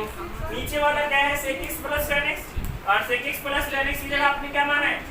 तो sec x plus tan x की जगह क्या रख सकते हो? d रख सकते हो। तो ऊपर इतना की जगह हो गया क्या? dt, और नीचे इतना की जगह d, यानी ये हो गया 1/t into dt, 1/t into, और 1/t को करेंगे तो क्या होगा? log t। 1/x को करते तो log x होता है ना, तो 1/t को करेंगे क्या होगा? log t प्लस c, और t की जगह क्या माने हैं? sec x plus tan x। तो ये बन गया log sec x plus tan x और प्लस का। ठीक है, तो इसे एक तो आपको ये अंदाजा लग रहा है कि ऐसे क्वेश्चन में, प्रतिस्थापन विधि वाले क्वेश्चन में करना क्या होता है। ये तो एक फार्मूला है, आपको याद रखना है। sec x का integration log mod sec x plus tan x, sec x का integration log mod sec x plus tan x। अगर इसको ट्रिगो का फार्मूला कुछ लगाओगे तो ये फार्मूला आगे भी बढ़ता है और एक नया रूप भी देता है। ठीक है, देखो यहीं पे करते हैं। log sec को 1/cos लिख सकते हो, और tan को sin बाई cos। एलसीएम तो cos हो जाएगा, तो क्या हो गया? ये log mod 1 plus by cos x। आपको पता होगा 1 प्लस sin x का formula, cos x/2 plus sin x/2 का होल स्क्वायर। तो नीचे भी हम चाहेंगे कि cos भी x/2 पे कन्वर्ट हो, और साथ ही साथ किसमें हो? पूरा का पूरा cos में, पूरा का पूरा sin में, या cos sin दोनों में? cos sin दोनों में, क्योंकि ऊपर cos sin दोनों है। तो आपको याद होगा cos x बराबर cos square x/2 minus sin square x/2 plus c। Trigo का बहुत इंपॉर्टेंट रोल है इंटीग्रेशन में, याद रखना। अगर फार्मूला याद नहीं है तो फिर इसमें भी दिक्कत होना ही होना है। अब देखो a square minus b square, a plus b into a minus b। एक बार प्लस देगा, एक बार तो एक बार प्लस देगा, तो प्लस वाला से प्लस वाला कैंसिल। हम एक स्टेप कम कर रहे हैं, वो समझ जाना, कैंसिल हो गया। तो ऊपर क्या बचा? cos x/2 plus sin x/2, और नीचे क्या बचा?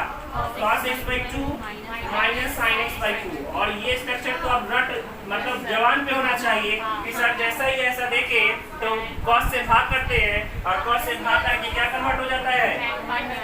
ये 1 plus tan x/2 by 1 minus tan x/2। और ये हम लोग स्ट्रक्चर पढ़ कर रहे हैं, ये क्या होता है? tan π/4 माइनस प्लस है ना, प्लस एक्स वाई। तो अगर सेक एक्स का फॉर्मूला कोई आपसे पूछे तो आप दो चीज बता सकते हो, या तो बोलोगे log mod under sec x plus tan x, या बोलोगे log tan pi by 4 plus x y. ठीक है, अगर ये नहीं है ऑप्शन में, कभी कभी इससे जरूरत नहीं पड़ता, इससे आसान नहीं होता तो वो लगा लेते हैं। ठीक है, चलिए नोट कीजिए। और ये आपके पेज में फार्मूला लिखा होगा, फार्मूला नंबर 17, जिसमें दोनों आपको दिया हुआ है। 17 18 ना 18।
फॉर्मूला भी बता दिए।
कॉसेक का कर सकते हो, है ना।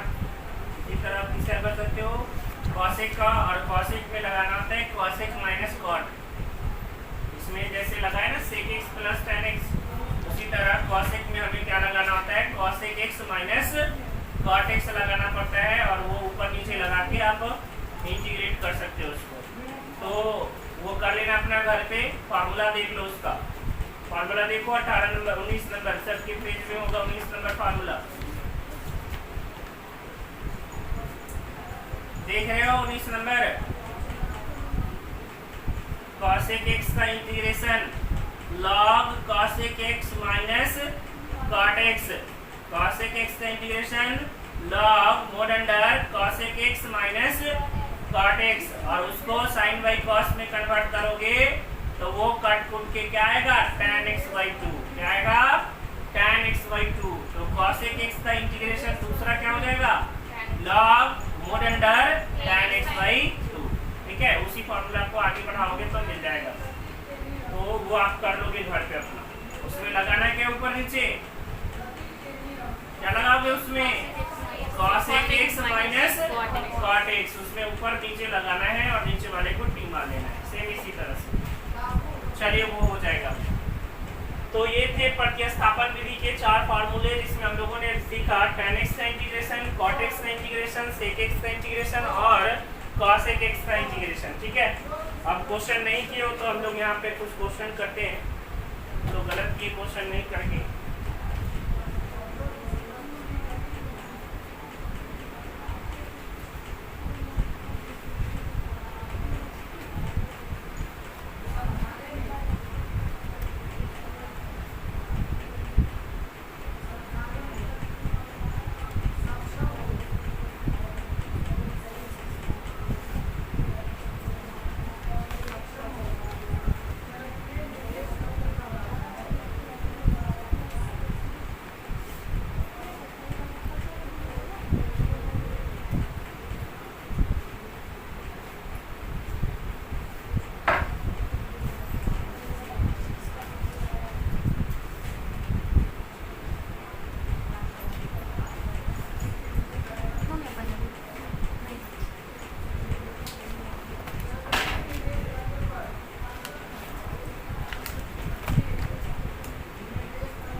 देखिए जरा करके इसको,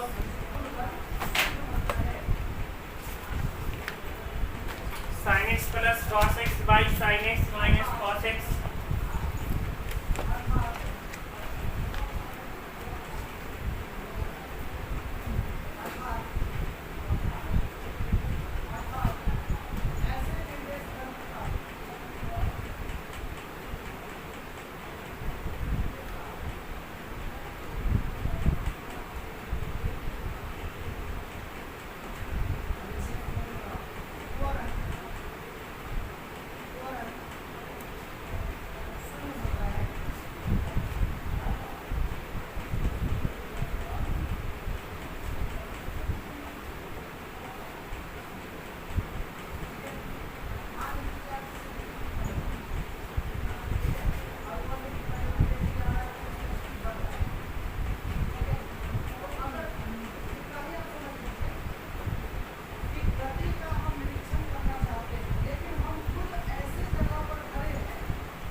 प्रतिस्थापन विधि देखना होगा। साफ दिख रहा है कि सर नीचे वाला का अवकलज ऊपर वाला है क्या? साइन को डिफरेंशिएट करेंगे और कॉस को करेंगे माइनस साइन, डिफरेंशिएट साइन को करेंगे और कॉस को करेंगे तो माइनस माइनस, तो क्या साइन प्लस कॉस हो जाएगा क्या? और वो ऊपर है कि नहीं है ना? तो हमें किसको t मान लेना है? नीचे वाले को, यानी sin x minus cos x को।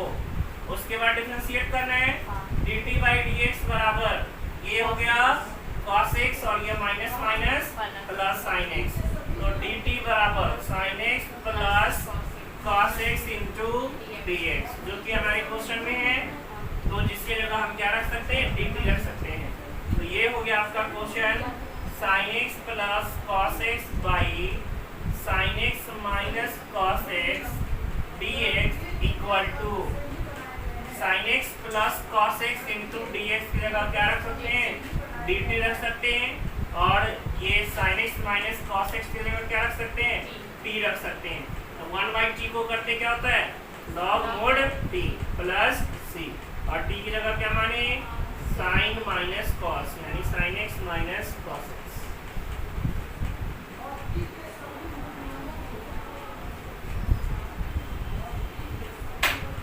प्रतिस्थापन विधि में आपको ये देखना है कि किसी एक टर्म का अवकलज दूसरा है कि नहीं, और वो भी dx के साथ इनटू में।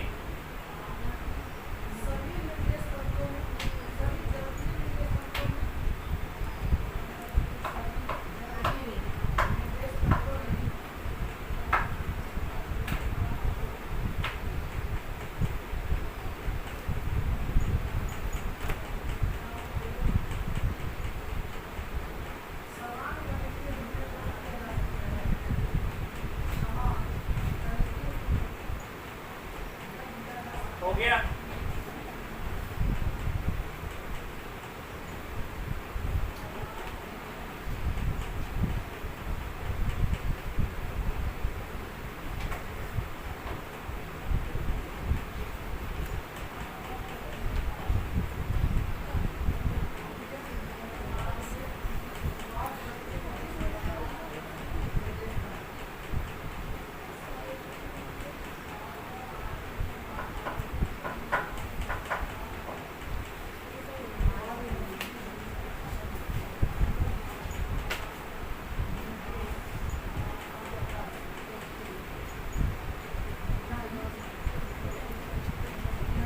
सबसे ज्यादा दिक्कत बच्चों को प्रतिस्थापन विधि में ही होता है।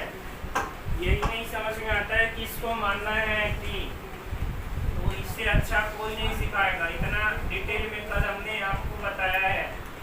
दो टर्म होंगे जिसमें एक का अवकलज dx के साथ इनटू में होना चाहिए, जिसका अवकलज है उसको t मानना है। देखो करके 1/x log x,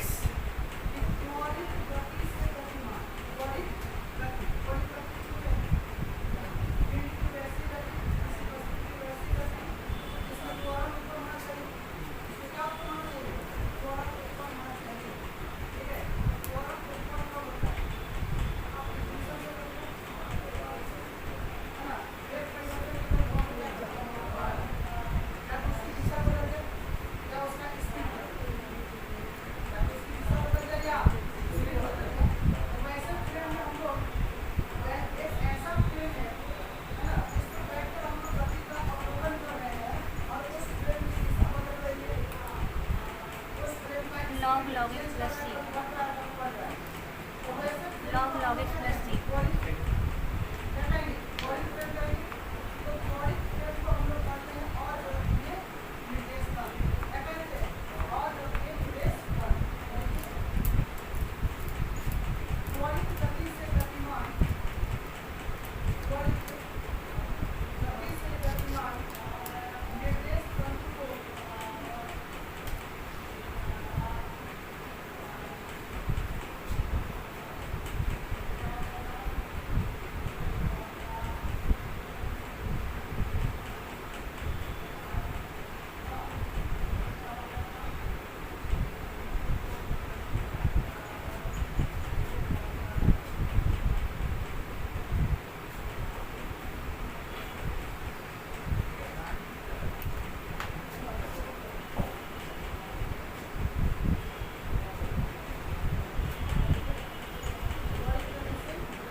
देखो क्या इस क्वेश्चन में ऐसा दिखाई दे रहा है 1/log x into 1/x। क्या इस क्वेश्चन को ऐसा लिख सकते हैं? क्यों? क्योंकि हमें दिख रहा था क्या log x, और जैसे ही log x दिखा तो दिमाग में तुरंत आना चाहिए 1/x, क्योंकि log x का अवकलज कौन है? log x का डेरिवेटिव यानी डिफरेंशिएट करेंगे तो क्या आएगा? 1/x आएगा। क्या हमारे क्वेश्चन में 1/x नहीं था? क्या हमारे क्वेश्चन में 1/x था या नहीं था ना? तो 1/x है। इसको क्या कर लेते? अलग कर लेते, 1/x into dx कर लेते। ठीक है, इससे क्या पता चला कि सर ये अवकलज है, किसका अवकलज है? log x का। तो किसको t मानोगे? इसको t मानोगे। आवाज ही नहीं आता है। log x को। क्यों? क्योंकि log x का अवकलज है कौन? 1/x, जो कि क्वेश्चन में मौजूद है। ठीक है, तो जो क्वेश्चन में जिस टर्म का अवकलज होगा उसी को क्या करना है? t लेना है। डिफरेंशिएट करो, dt/dx इक्वल टू 1/x, तो dt बराबर 1/x into dx, जो कि हमारे क्वेश्चन में है, और उसके जगह क्या रख सकते हैं? dt रख सकते हैं। 1/log x into 1/x dx रख दो। 1/log x, log x की जगह t, और 1/x into dx की जगह dt। तो 1/t को करेंगे t के रिस्पेक्ट में log mod t plus c, और t की जगह फिर क्या रख देंगे? log x, log mod log x plus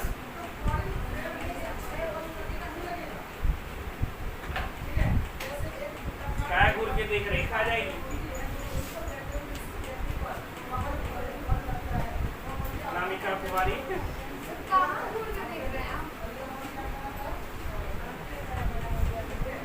जिंदगी तुमसे छूटेगा किसका? जिंदगी चाहिए कि पढ़ाई चाहिए, उसका डिसीजन करना पड़ेगा। जिनको पढ़ाई चाहिए जिंदगी से मतलब नहीं है वो आ रही है, जिनको जिंदगी चाहिए पढ़ाई से मतलब नहीं है।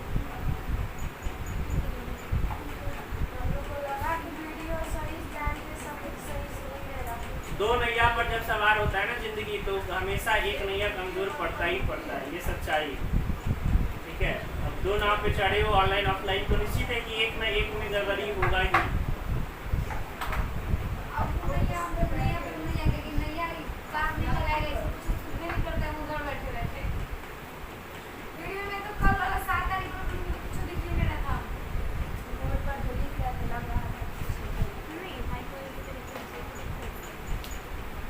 डिस्टेंस ज्यादा हो जाता है, दिखना चाहिए नहीं दिखता है।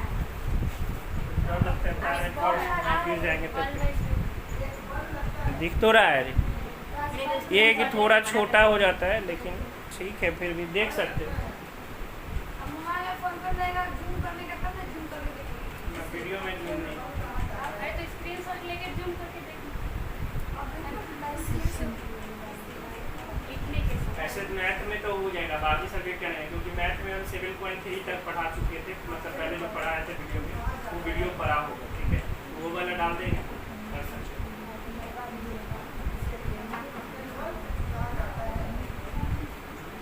ना तो मोबाइल लेके आना, डायरेक्ट वीडियो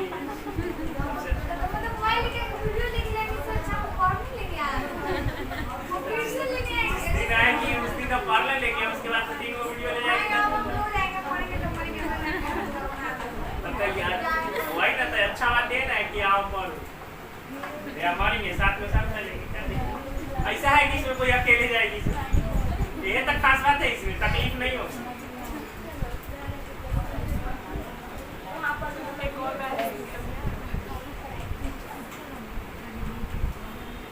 हॉस्पिटल में ही बोर्ड लगा के सब अपना। चलिए हो गया ये।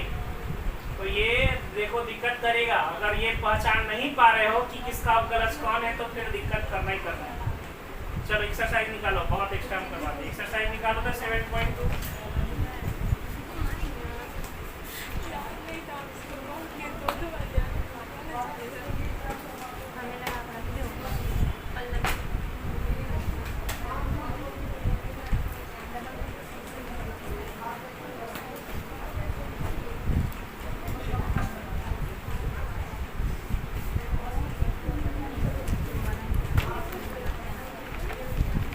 किताब बहुतों के पास नहीं होगा तो हम क्वेश्चन नंबर 1 लिख दे रहे हैं, आप लोग बना के दिखाओ।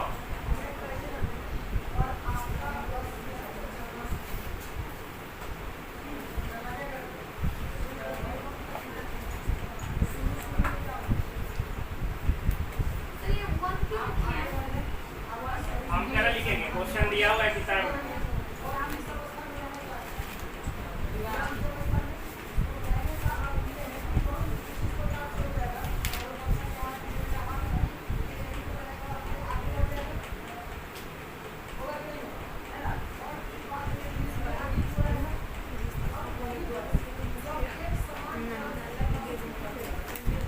तो पढ़ना भी थोड़ा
इतना टाइम टेकिंग क्वेश्चन नहीं है जो तुम लोग ले रहे हो।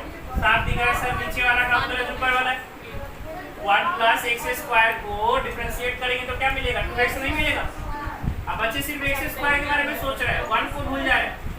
अरे एक्स स्क्वायर का अवकलज तो 2x है ही, लेकिन साथ में अगर 1 आ भी जाए तो हमको दिक्कत है क्या, क्योंकि 1 का अवकलज क्या होता है, 0 होगा। तो हम एक्स स्क्वायर को नहीं मानेंगे, पूरा का पूरा एक टर्म को मानेंगे, चाहे उसके साथ 1 प्लस हो माइनस, उससे कोई मतलब नहीं, ठीक है। तो हम किसको टी मानेंगे, 1 प्लस एक्स स्क्वायर को टी मानेंगे, t equal to 1 plus x square. जिसको डिफरेंशिएट करेंगे तो t by d x equal to क्या आ जाएगा, 2x हो जाएगा, यानी d t equal to 2x into d x, 2x into d x जो कि क्वेश्चन में है, ठीक है। तो 2x by 1 plus x square into d x equal to क्या हो गया, ये 1 by T into D T, 2x into d x की जगह डी टी और इसके जगह टी, और टी को करेंगे तो क्या होगा, लॉग 1 बाई टी को करेंगे लॉग मोड टी प्लस सी, और लॉग टी के जगह 1 प्लस एक्स स्क्वायर प्लस सी। बस यही है, यही कॉन्सेप्ट है, यही तरीका है बनाने का। जब तक नहीं पहचान पाओगे अवकलज तब तक दिक्कत होना ही होना है। क्वेश्चन नंबर 3 देखिएगा इसके बाद।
कॉमन है, x कॉमन लो पहले, नीचे में x कॉमन दिख रहा होगा, x कॉमन लोगे तो 1 प्लस लॉग x आएगा जिसको t लेना है।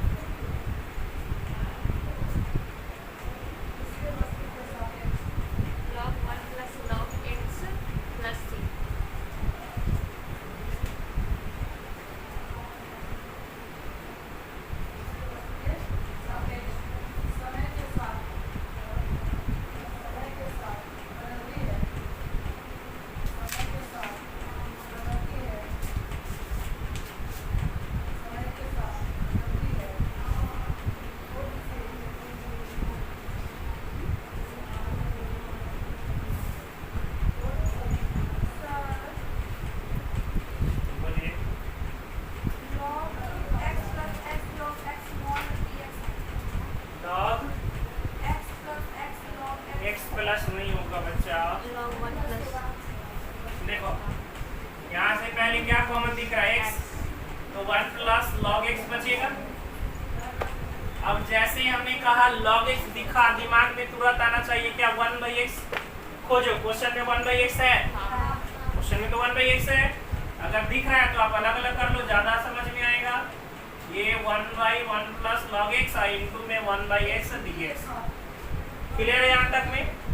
अब बताओ log x को t लोगे या 1 प्लस log x को t? log x का भी 1/x ही आएगा और 1 प्लस log x का भी 1/x ही आएगा। तो क्यों हम इसका झंझट अलग से रखें? हम पूरे को t लेंगे, क्योंकि इससे लेने से कोई फर्क नहीं पड़ता और काम आसान हो जाएगा, है ना। तो हम इस पूरे को t लेंगे। तो माना कि t बराबर 1 प्लस log x, तो dt बाई dx बराबर 1/x, यानी dt बराबर 1/x इंटू, ठीक है। रख दो क्वेश्चन में। क्वेश्चन है 1/1 plus log x into 1/x dx। इसकी जगह 1/, इसकी जगह t माने हो तो t, और 1/x dx की जगह क्या है? dt। 1/t को करते क्या होता है? log t प्लस c, और t की जगह जो मानते हो फिर लास्ट में रखना पड़ता है 1 plus log x plus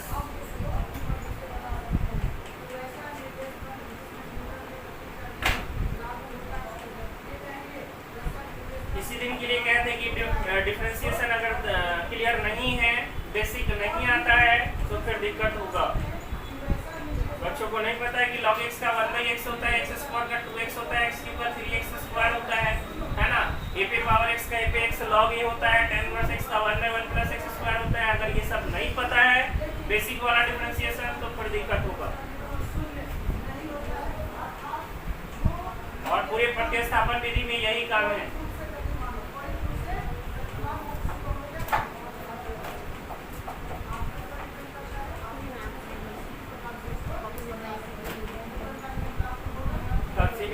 syllabus दिया है एनसीईआरटी को शॉर्ट करके, सिलेबस को देखने से लग ही नहीं रहा है कि उसमें क्या शॉर्ट किया है।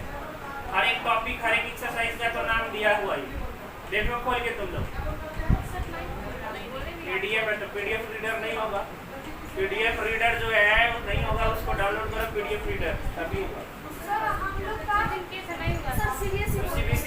तो सीबीएसई किस किताब का किया? एनसीईआरटी। हमारा बिहार बोर्ड क्या चलाता है? एनसीईआरटी। तो कंफर्म है कि एनसीईआरटी में कोई चेंज, लेकिन ये है कि चेंज करे तो ना, हमें तो नहीं लग रहा है सिलेबस में एक बार चेंज हुआ है। सारा टॉपिक, सारा एक्सरसाइज वैसे ही है, उसमें जितने भी टॉपिक है सारा दिया हुआ ही है। तो क्या कम किया पता नहीं, हमको लगता है सिर्फ पीरियड कम कर दिया। अब डिफरेंस इंटीग्रेशन कह रहा है कि 18 दिन में पढ़ाओ, 18 पीरियड्स में इंटीग्रेशन कर रहा है 18 पीरियड्स में। क्या बताओ तो पूरा इंटीग्रेशन 18 दिन में खत्म होता है? यहाँ हम 2 महीना पढ़ाते इंटीग्रेशन ही करता है 18 दिन।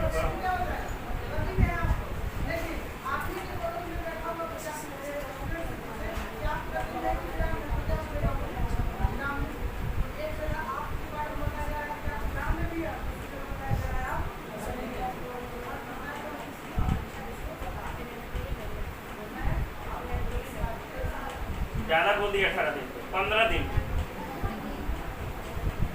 है ना। दिखाई नहीं दे रहा हो, दिखाई तो देगा नहीं।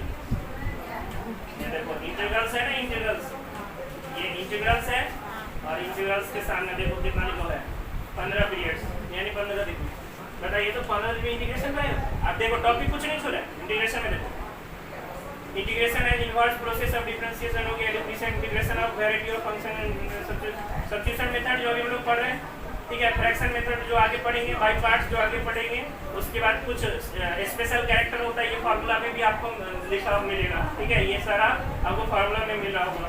Fundamental theorem of calculus without proof, basic properties of definite integrals and evolution of definite integrals, सब कुछ तो दिया हुआ है, सारा का सारा कुछ दिया हुआ है। तो क्या कर रहा है 15 पीरियड में पढ़ा,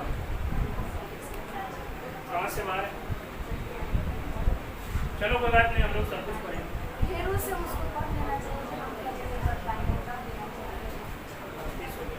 चलो आज के लिए इतना ही रहने देते हैं, ठीक है। बना के जब तक नहीं आओगे प्रॉब्लम नहीं पता चलेगा। तो 7.2 आप लोग कंप्लीट कीजिए, जहाँ तक बनता है वहाँ तक कम से कम 10-12 तो बना के ही इसको बंद कर दें।